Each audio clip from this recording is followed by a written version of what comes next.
ఈ game changer pre release event అయిన తర్వాత యాక్చువల్గా ఈవెంట్లో పవన్ కళ్యాణ్ గారు భద్రత విషయంలో చాలా జాగ్రత్త ఆయన పదే పదే చెప్తా ఉన్నారు.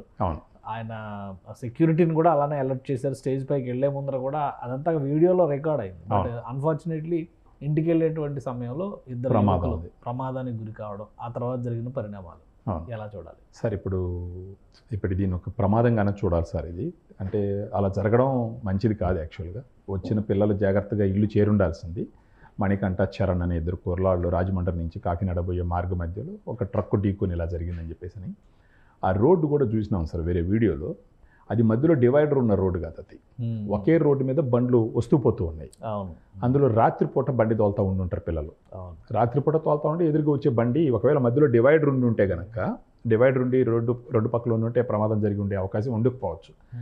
బట్ ఏది ఏమైనప్పటికీ ఇలా జరగడం ఒక రకంగా బాధాకరమైన విషయం. వెంటనే పవన్ కళ్యాణ్ గారు జనసేన పార్టీ నుంచి ఆయన ఒక 5-5 లక్షలు డిక్లేర్ చేయడం జరిగింది. అదేవిధంగా దిల్ రాజు గారు ఒక 5-5 లక్షలు, తర్వాత పవన్ కళ్యాణ్ గారు ప్రభుత్వానికి చెప్పి కూడా ఏదో రకంగా ఆదుకుంటామని చెప్పేసి ఒక మాట ఇవ్వడం జరిగింది. కాకపోతే ఆ మెసేజ్లో ఆయన చెప్పింది ఏంటంటే, ఆ రోడ్డు దానికి మరమ్మతులు చేయకుండా చాలా సంవత్సరాల నుంచి అలాగే ఉండిపోయింది.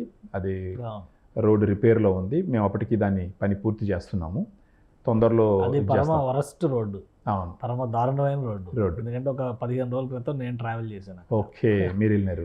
రాజమండ్రి నుంచి కాకినాడ రాజానగరం నుంచి రోడ్డు మొత్తం గుంతలు. దాదాపు ఒక 4-5 ఏళ్ల నుంచి అలాంటి మరమ్మతులకు నోచుకోలేదు. కూటమి ప్రభుత్వం వచ్చిన తర్వాత పనులు మొదలుపెట్టారు, లోకల్స్ చెప్పినటువంటి మాట.